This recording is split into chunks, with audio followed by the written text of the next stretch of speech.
Hey, welcome back to a brand new episode of The Doorman. My name is Evangelist, and with me as always, Steven in the building. So, man, you know what? We're constantly trying to reformulate what we do. We're trying to, I guess, perfect our conversation here and the subject matter we bring. So we're constantly, thinking about the content that we offer you. But before we get into all of that, let's go ahead and do all of our, what's the necessary things that we're supposed to do as YouTube aficionados, personalities. I don't want to call ourselves influencers, right? Unless we're going to influence your thought process, right? In that way, we're influencers. But influencer is such a, I don't know, it's such a weird. It's really stupid title. I don't know. I just don't, not with that title. I think what makes you an influencer is if you have like 1 million followers. Yeah. So we're definitely not influencers. We haven't reached that million yet. So, but like, subscribe. We're more interested in your subscribes. If you like us, Comment. Comment. We would love to hear. We would love to hear back. About our potential intelligence or potential ignorance, whatever it is you feel about us. We want to hear what you have to say. Yes.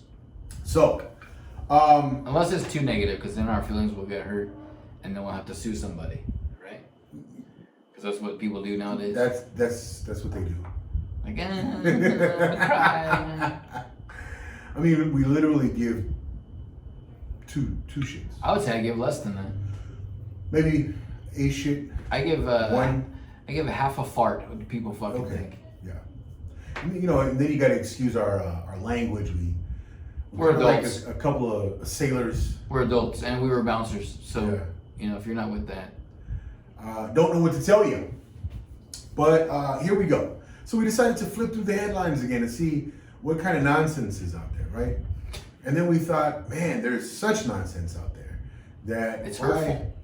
Why do it, right? So we're hearing about, the mask mandate being lifted for public travel. Airplanes, and buses, and Uber and Lyft decided to lift their little mask mandate. Hey, kudos! I am absolutely a fan of that. And then we hear all the pushback that it's getting, right? The CDC wants to jump in and get some federal actions moved against. Like, who are they? Right. Who in the flying hell is the CDC? I was just saying that the gig is up. We see through the foolery, right? Everyone sees, like, hey, it's, at one point we could take, it was so scary that people really had to take it seriously. Why? Because of the fear factor. Right. The fear factor, because no one understood what it was. It was being drummed up online in media sources as like the plague. Right. And then so what happened as a result of that, the fear mongering? Well, a lot of fear took place. People got scared. People started to feel the symptoms, and then their first move was to jump straight into the hospital. Mm-hmm. And in the hospital, they were making all the wrong moves. They were strapping you to a ventilator, and then at the time, the ventilators were supposed to be the answer, but then they'd come to find out months later that the ventilators actually did more bad than good, because once you have a piece of machinery doing what your body is supposed to be doing on its own, it's hard for your body to bounce back. Anyway, I don't need to go into all the details, but a lot of foolery has happened in results of the fear mongering and the pushing. And then we decided, okay, should we go in on the detriment that social media is causing? I mean, like any new technology being introduced, I bet, at the invent of the wheel, when people stopped walking, craziness craziness ensued. What do you mean you're no longer walking? What do you mean you're no longer? Anyway. What about if we take the wheel and just do the invention of running? Right? Right. I mean, People are like, holy shit, that guy's walking really fast. Hey, what if human beings started running and then walking became the norm or the new introduction? You ever thought of that? You're telling me We're like cheetahs out of the womb, you're just in the dead running. sprint. In a dead sprint, no? Okay. That might be a conspiracy theory for the end. But out of the womb, he raced across. I mean, it's Bering Strait. It's whatever the newest thing is people jump to, right? I mean, we're guilty of it to an extent because we use Instagram to perpetuate our podcast, our YouTube channel, to get our 100 followers that we have. Not yet. Not combined, both pages. Yeah. But we don't. He doesn't have one personally. I do, and I'm rarely using it to post stupid shit. I mean, sometimes I'll post like videos of people falling, but that's funny. Yeah, that's like a larger individual using a zip line. That's pretty funny. At one point, that would have been me. At one point, I was the larger individual, scared of jumping on a zip line because of the weight capacity. Yeah. Anyway.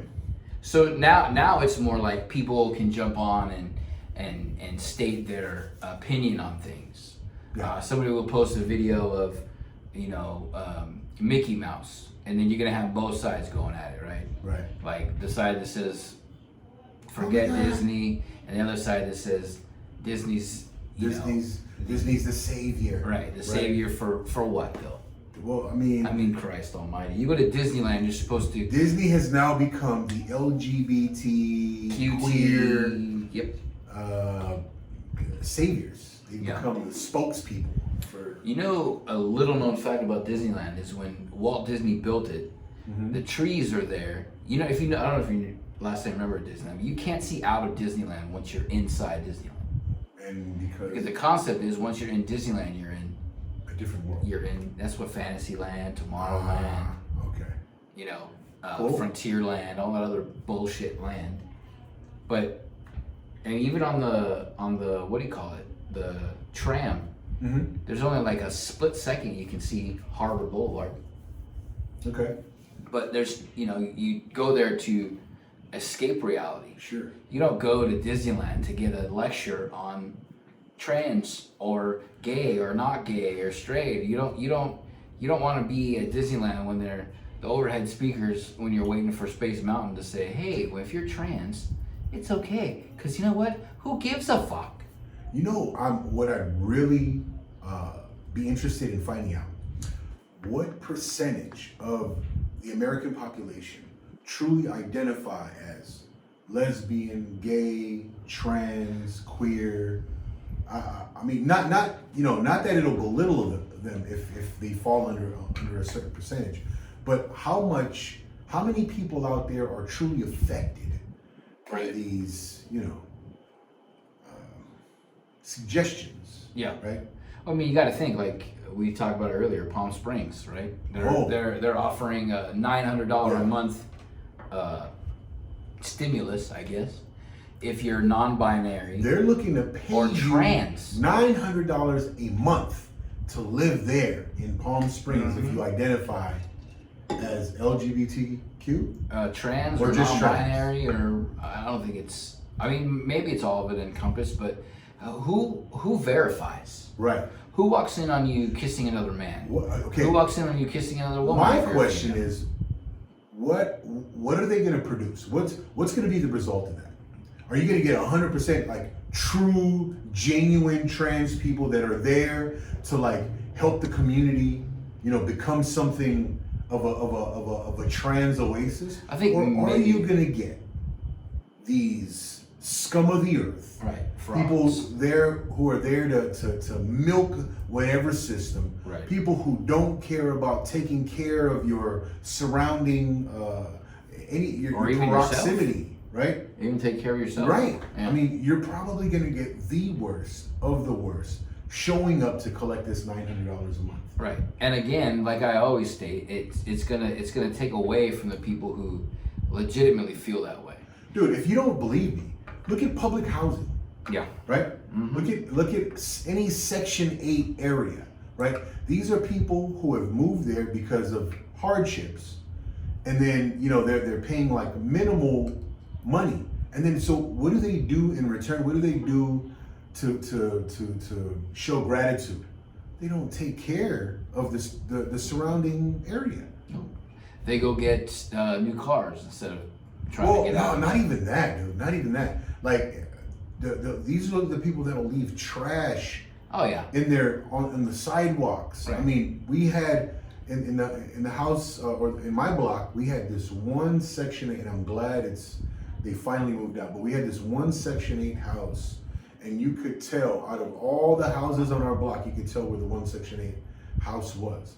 I mean, it just the chaos that it brought. Like, these people would sit there and they'd have like meetings in their front yard, or people sitting in the front of in their cars in front of their house, like littering.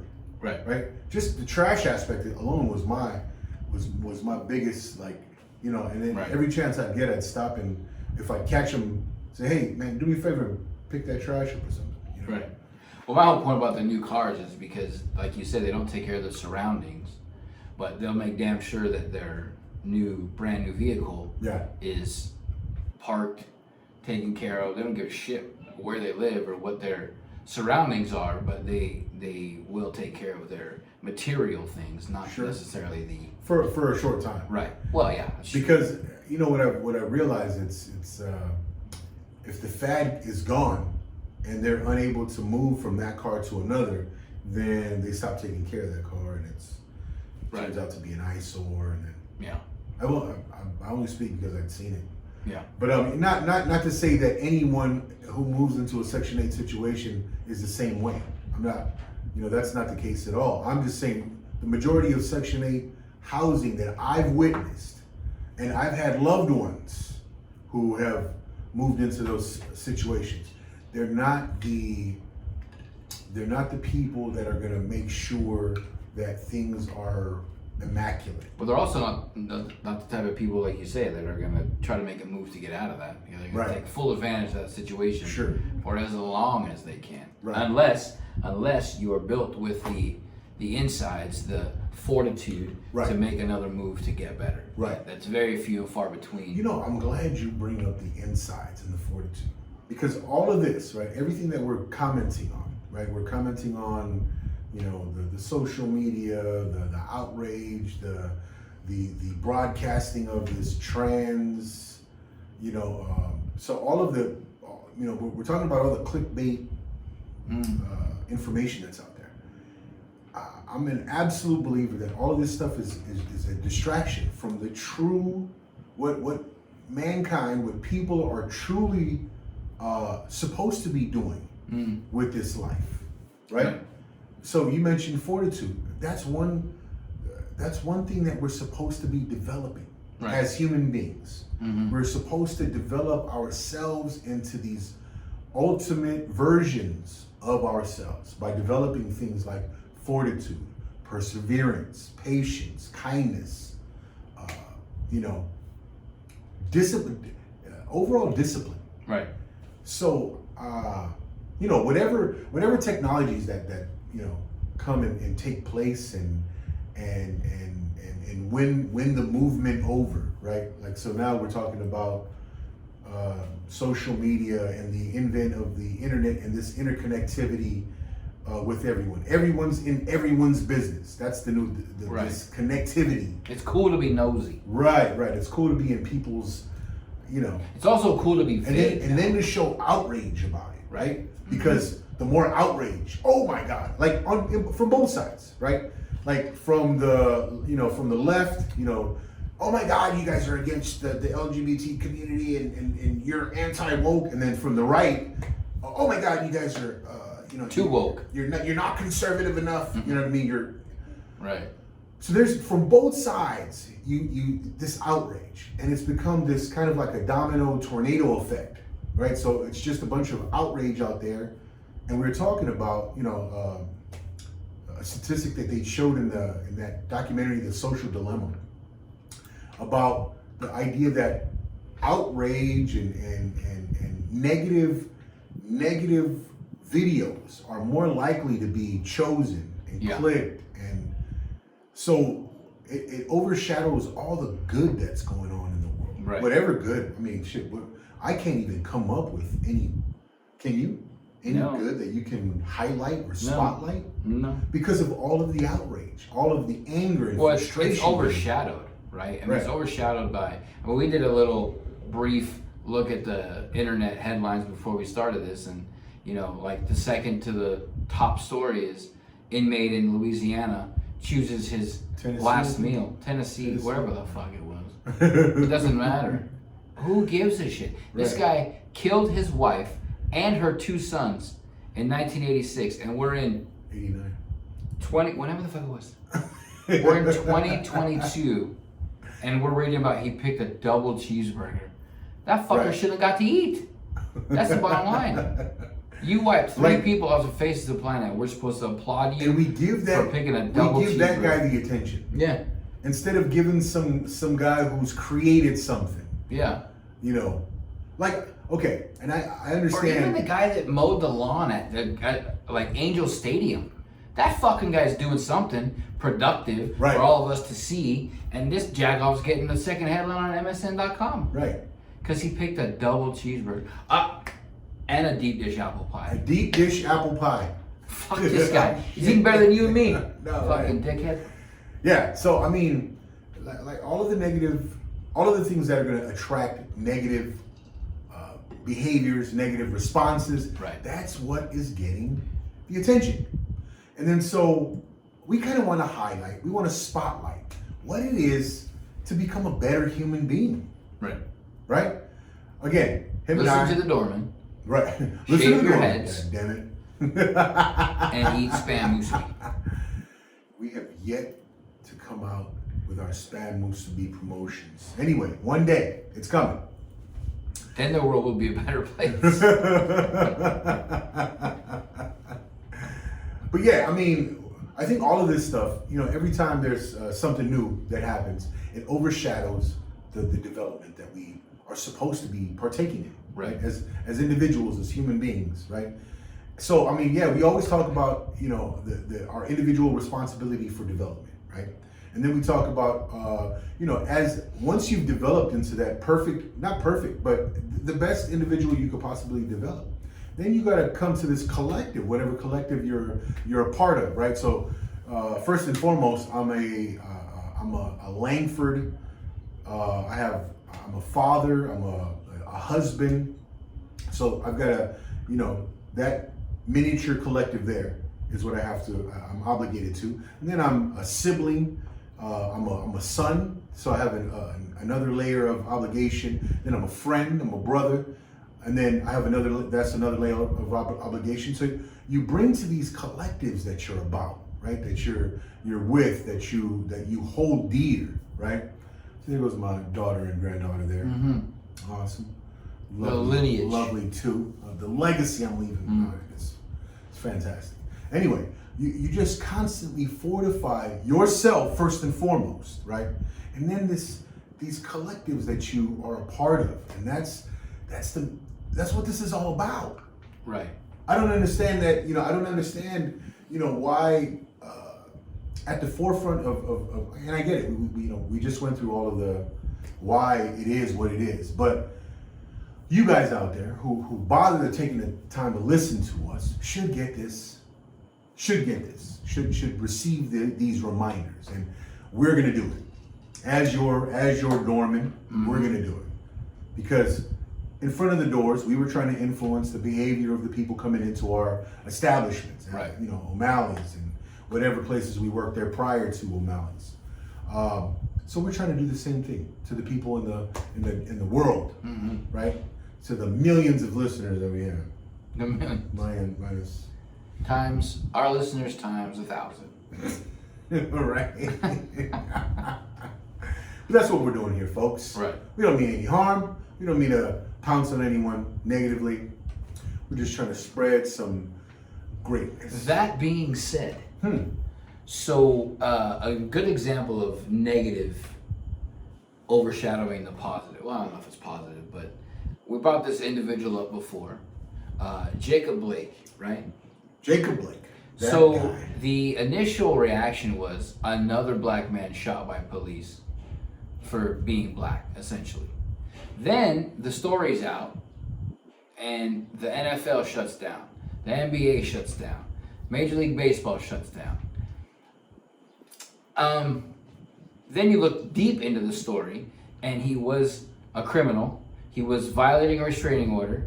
He was not listening to directives from police officers. He pulled a knife on said police officers, and he got. And he didn't die. He got shot. So the negative of a black man being shot overshadowed the fact that he was, in fact, not a decent human being who had beaten up his pregnant girlfriend, which is where the restraining order came in. He was at a place where he wasn't supposed to be. And, you know, it's unfortunate that the police officers are overshadowed by negative things that happened in the past, that they cannot do their job properly now. Because if they do, they're immediately a racist, a bigot, a sexist, a homophobe, whatever the trend of the day is. And positive things like police officers doing good things, stopping criminals, protecting and serving, is overshadowed by them being racist, homophobes, bigots, whatever the case may be. So I think we discussed this earlier too. Everything is cyclical, and we're almost at that roundabout where it has to come back around to at least people thinking level-headed. It doesn't have to go back to normal, whatever that is or was, but there has to be a point when there's a clear line between right and wrong and negative and positive. It has to be, right? I mean, because what's the next step? I mean, what could possibly be worse? Be worse than what's going on right now? Well, Every single time you turn. You know, I think we're kind of spoiled in that way, right? I think we have been in a world where, I guess, peace. You know, here in America anyway. I mean, what's crazy is that we don't know what's going on in the Middle East, right? Very few people And we'll never know can what point really out going on. what's going on in the Middle East. There was talks of Yemen for years, and all the craziness that's been going on over there since Obama's administration. But yeah, we here in the U.S. we've relative peace with the exception of 2020, with all of that. The protesting and the violence that went on back then, we don't really know what real hardships are. I mean, we can't really point to true hardships here in the U.S. And it plays a part. It plays a part in two things, right? It plays a part in the outrage, the senseless outrage that's going on about, how trans people are being perceived and the LGBT community is being perceived, right? There's been, because in reality, there's pockets here where like-minded individuals can gather and gain absolute acceptance, right? Right. I mean, Long Beach, for one, is a LGBT safe haven. Am I saying it correct? LGBT. LGBTQ. Okay, it's a safe haven, right? I go to this grit cycle, right, and very, very friendly to that community, right? So I mean, there's safe havens for everybody if wherever you seek it, right? One thing I've come to realize is that like-minded individuals will come together. So if you're looking for peace, you're gonna find peace. I was talking to my cousin Monster so Monster, shout out. He's out here visiting. Great, awesome dude, man. But we were talking about Monster's in the building? man, he's manning Cali for for a little bit. Anyway, we were talking about, man, if you can find it. I mean, if you're out there looking for it, you can find it. Right. Right? So we were talking, are the streets hot? Well, if you want to find the heat in the streets, you're gonna find it. So if you're out there looking, man, Right. but if you want to find that peace in the streets, man, you know what? I can go to all kinds of neighborhoods, you know, that are said to be, you know, hood, and it's Right. beautiful out there, right? Nothing's happening. Everybody's kind of sitting, chilling, you know, hanging out and doing their thing. Right. But if you want trouble, you can definitely go find that trouble. Right. If you're looking for it, it's gonna find it. Right. So if you want, if you want like a beautiful time with whatever collective you identify yourself with, you're gonna be able to find that, bro. Sure.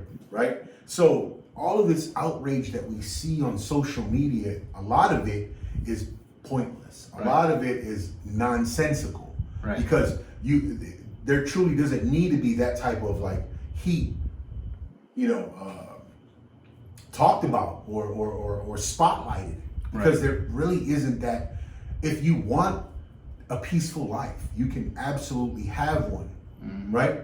But for some reason, we have these people who are needing to gain attention out there in front of these cameras, outraged. Right. And to you, I say, man, let's try to find some of that inner peace. That peace of mind is what we need to be after, man. Well, also too, it's you know, before there was social media, there was what, the newspaper Yeah. and like the news on TV, right? Yep. So I think that since the beginning of time, there has been people who thought differently, whether it be religion, sexuality, personality, individuality, whatever the case may be. There have always been people that have thought on the opposite side of what most people thought. So with the internet and social media, it's so easily spread that, you know, the LGBTQT community is being oppressed in some way. Sure. When they've always been this way. They've always been A smaller group. a smaller group that's been kind of, you know, had the boot on their neck or whatever. And, you know, to each their own. I don't give a shit what you do when you're off the clock or when the doors are closed or when the lights are off. I could give two shits. It affects me in no way at all. But I don't go shoving my way of life down everybody else's throat. We don't sit up here and say, think this way or get off the channel. It's crazy to me that it's so forced. It's like the narrative is like, think this way or you're an asshole. Right. You know, the curriculum, the critical race theory, the trans in schools, all these things that are perpetuating this. It's a vicious cycle that you need to step out of, or it's going to destroy this world.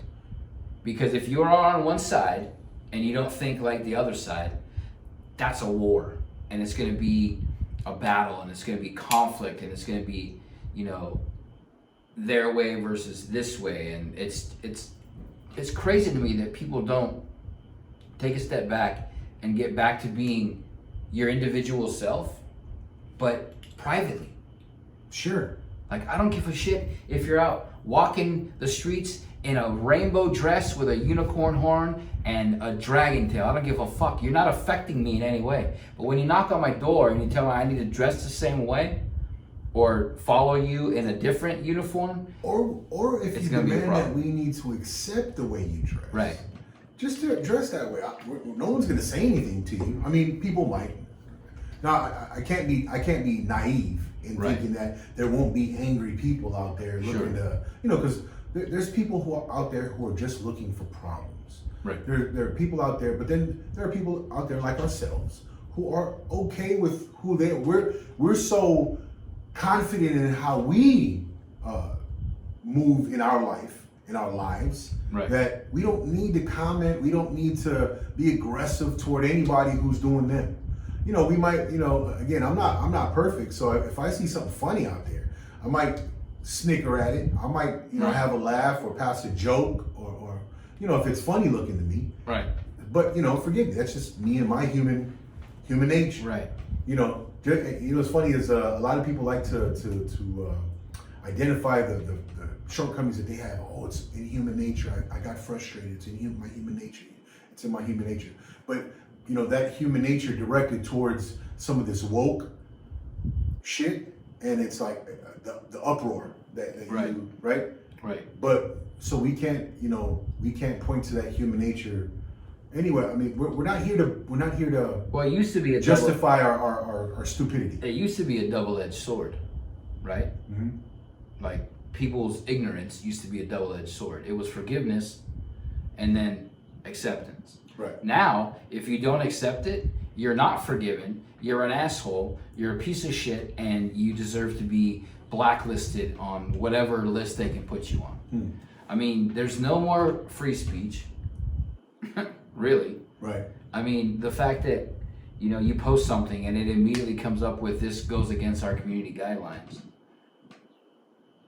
When you look at somebody else's comment who agrees with the post or whatever, is not violating the community guidelines. It's strange to me that they've blurred the line of opposition.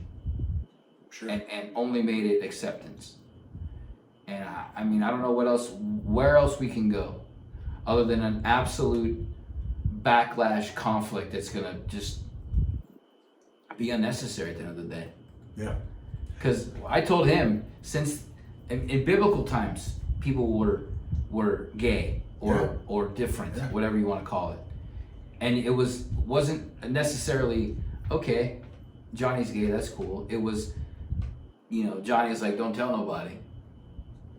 He did his own thing on his own time. And maybe it was a little bit oppressive, but and I'm not saying that you need to be in the closet your whole life, but you don't need to force it on everybody. I don't give two shits. Again, I don't know how a different way I could say it. I just don't care. Again, it doesn't affect me or him or us or our families. Again, I think things like peace of mind have to be pursued, right? Peace of mind, of course, I want you to work on like virtues. I need to work on virtues, having patience, perseverance, just overall discipline, right? So I believe that these are the things that if you chase, that these are the things that are going to bring this like best potential you there could possibly be, right? That's the belief. We don't need to be identified by our sexual preferences. That's my take on it. Or skin color. Or or religion preference. Or anything that would be considered divisive. Sure. Shouldn't be a defining characteristic of anybody. Right. And I even have my qualms with how certain, I was born and bred as a Christian. Like Christianity was always my first programming, as I've said many a times, right? But I have qualms with the divisiveness that some members of the Christian faith can take on, right? Because there's verses in the Bible where Jesus Christ said he didn't come to the world to condemn the world, but that the world through him might be saved, right? So I don't get like Christians attacking other people or I don't get any of that, because none of these Christians are Jesus Christ. So do they even have the room to be in someone else's faith in someone else's face about their commitment to the faith? I don't think so, right? So I mean, well, it's also because it's veiled in the shroud of what they think is the good. Right. People think now you have to accept everybody and let them be who they are and what they want, no matter what they're doing. If they want to be somebody that walks around, if you have somebody at your job, let's say, that identifies as a naked individual, are we supposed to accept that individual walking around naked because they feel that way? Yeah. Under some garments. Get your phone. But again, it's just like there's we said this in the last episode. There's rules. There's laws, right. There's regulations, right. There's things in place that prevent us as the human race, just being a bunch of animals. People, you have to understand that society, especially the American society, has come to certain agreements. And there's a path that you want to take in order to get these agreements adjusted, right? So in the South, during that the Jim Crow laws. There was a lot of bullshit going on under that Jim Crow nonsense, right? Again, But- veiled in the shroud of what they thought was the best for Martin them. Luther King and his group did the absolute best thing to combat it. They brought this injustice to the attention of the public through their peaceful marches, and he spoke with eloquence. Some of his I Have a Dream speech is it's memorized nowadays, right? I mean, it's going to be in like throughout history and all the way way into the future. We're going to be quoting his "I Have a Dream" speech. Now, these are the ways things have been done, right? Mahatma Gandhi did the same type of situation where he wanted to change the arrangement around him, so he did his thing, right? And these are examples of the way to do things, right? In the founding fathers with their declaration of war against the British. These are the ways you want to do things. Now this crying and just bringing attention to yourself, for the sake of crying, I don't know. Yeah. I don't know how much change that's going to bring about. I mean, it seems to be working now because that is the way we're going. That if you bitch and you cry and you moan loud enough and long enough, somebody's gonna listen, and then Disney will make a movie about you. Yeah, hopefully. For the sake of these people. But yeah, anything you commit to, right? I'm sure Martin Luther King and the examples that I listed, Mahatma Gandhi, these people were able to walk away from these interactions with dignity, with integrity, and again, their names are going to be shouted for centuries to come. Right. Jesus Christ was an ultimate example. His name is 2,000 plus years later, we're still talking about it, right? So these are the examples that we want to follow, right? Right. So like he was pointing out, the whole Jacob Blake thing and the thing that happened after them, when scrutiny was applied to the true situation, people want to forget about that guy now, Right. right?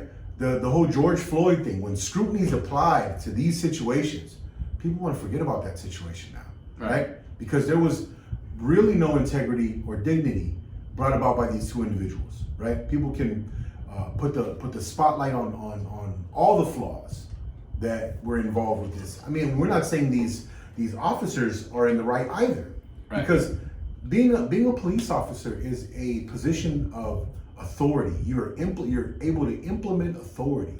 Now, the chase for these positions in the first place says something about an individual. I'm not saying it's good, I'm not saying it's bad, but to be able to apply that type of authority to individuals and you not taking the utmost care about every move you make in that position, Right. wow, you as a police officer have so much so much work to do, right? Believe me, it's not an easy, if it's done right, it's not an easy position. No. So should we be defunding them? Hell no. We should be requiring more from them. Right. We should be requiring that they partake in more schooling, more disciplinary activities, right? Because they need to gain a certain amount of discipline that I don't know if the majority of police officers have. But it's also difficult for you and me to sit here and say that. Exactly. When you and I don't know the day-to-day of what a police officer Nope, does. And I do not. I'm sure it affects police officers Absolutely. in a way when they put on their uniform and they get in their car and they're driving around, they know Which fortifies my point. everybody. Because you hates- go through this, right? Because you go through this type of day-to-day struggle, there needs to be more to you. Right. In order to maintain in that struggle, in those activities where you run into the most insane of your population, of your city's population. Right. But you also need to, as a police officer, I think, be self-aware enough to know that you need that. Right. And not think that you're... And understand whether or not you make a good fit. to Right. be a police officer, Mhm. right? If you can't handle that insanity, man. Well, that was a problem with LAPD for a while, because there was, the Rodney King thing happened, and they just dive into every cop, and then all cops are bad, and then they lost a lot of cops, so they needed to hire more, so they lowered the restrictions, or the prerequisites, right? They lowered them. Then they got a bunch of people hired, and they realized, holy shit, about 10 years into this, because everything comes to 10 years all- later, I think that Rampart situation. all the shit, right? All the shit floats to the Right. top, right? Then they realized they lowered the regulations so low that they didn't have a chance to really dig into people.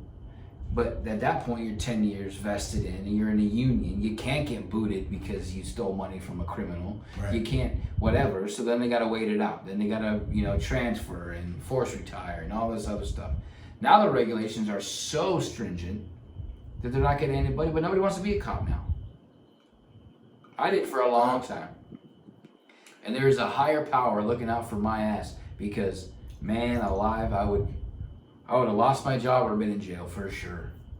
For me, I mean, I don't know if I could have been a cop, but I think being a bouncer was enough authority to be applied. Yeah. And that's probably all I'm able to handle personally, right? I mean, because as a bouncer, you definitely have the power to ruin someone's night. Right.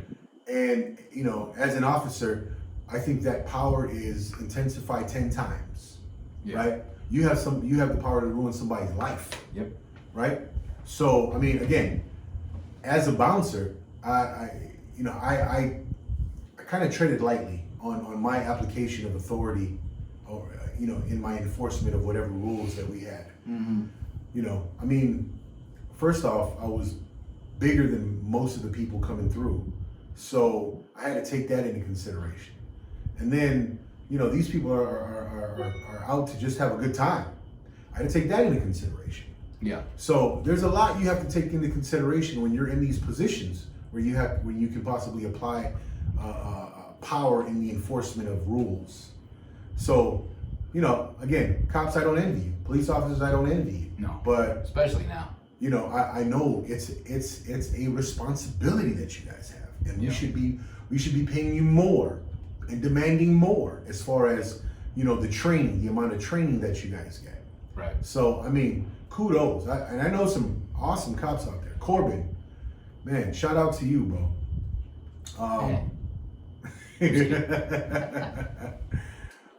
Man, yeah. There's a lot to address out in this world. We just hope that we do our part. Right. And again, man, pursue virtues, bro. Pursue these things that are gonna fortify you being the very best you that you can possibly be. That's the only thing that's gonna do us any good.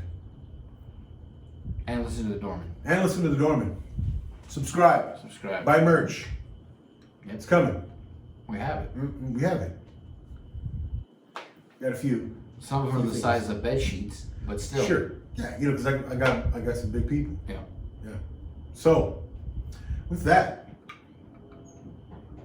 you want to move into a conspiracy theory? Are we doing that, or are we doing the game? No. I haven't beat you, brother. I will not be playing that game on camera until I've got So I'm sorry, folks. many wins. You're never gonna see this game on this channel again. No. I've been doing some thinking and some. Oh no. Been doing some. Okay? Don't worry, it's coming back. It's coming No. back. It'll return. All right. What conspiracy theory do you have for us?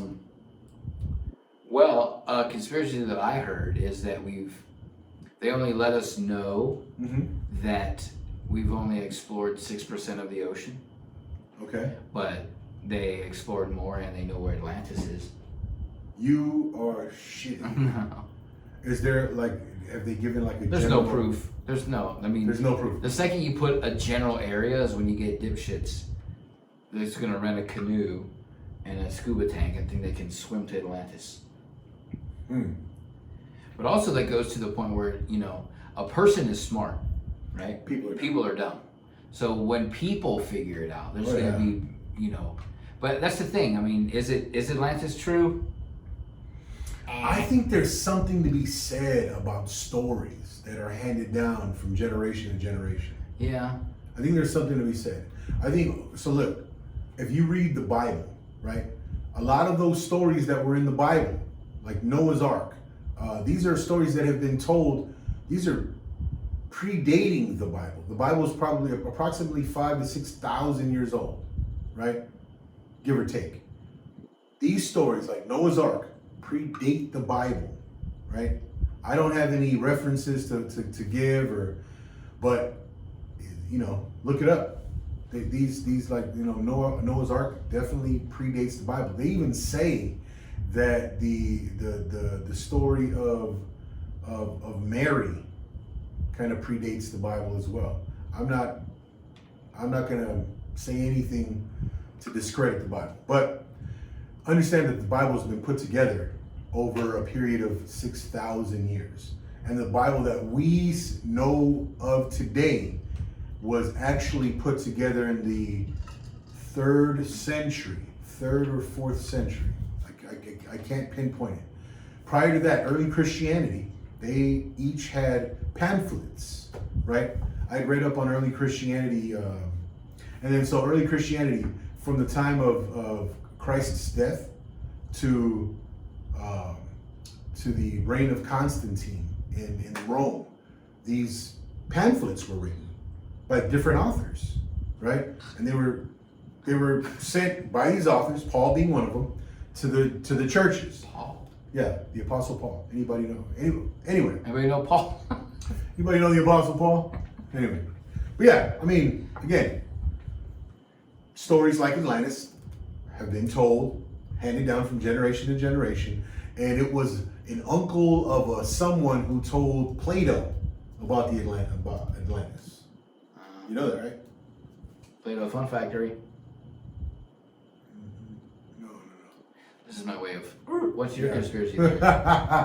So I mean, I don't know if I've mentioned it here, but and it's become kind of common knowledge now, right? So of course everybody knows that the pyramids mirror the 3 Orion's stars, belt. Orion's belt, but there was a conspiracy theory that it was somewhat of a power.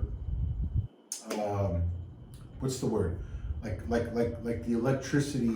Like a power draw? Like a power generator, right? But the type of power that it generated had to do with magnetic force with the use of sound, right? So it's interesting. the acoustics. Yeah. Yeah, the acoustics under the pyramid.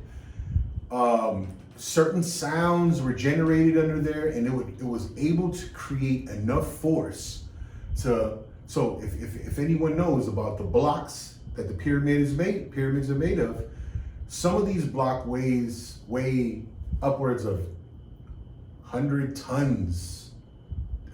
The tonnage, the weight is crazy. They're made of Play-Doh. They don't know that we have the equipment today They can do it. that could raise these Right. blocks into place.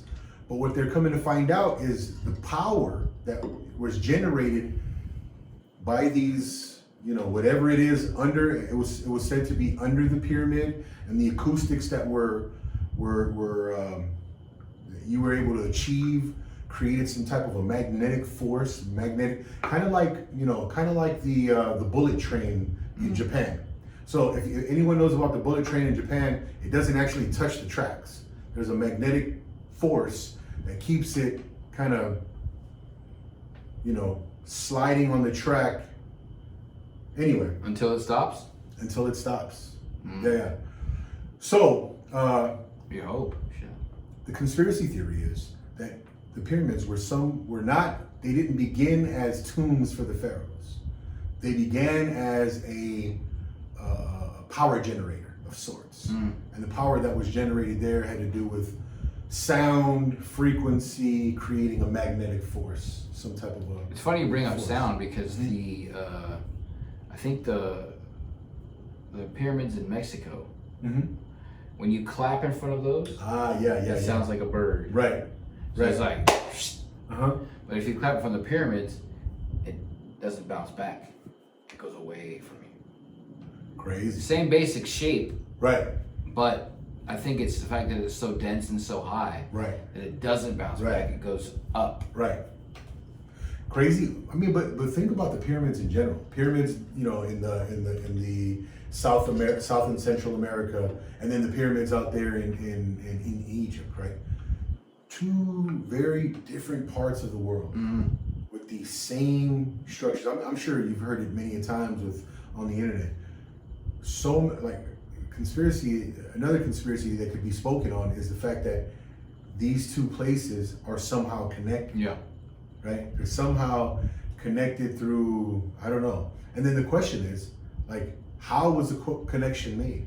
Did people travel on boats and then, you know, over land to go and witness, like, here's the pyramids, we gotta go build them on our side of the block? Aliens. Aliens. Huh? Who knows? Huh? We don't know. Huh? Yeah, who knows? What? We don't even know, bro. But Well, yeah, we can speculate. Right. We can absolutely speculate. And here we are speculating. Speculating. Here on the Dorman Podcast. The Dorman Podcast. Coming at you live and in your mouth. Evan, Steven. Because if we coming out of your mouth, obviously we're on your mind. Right. And with that, we out. We gone.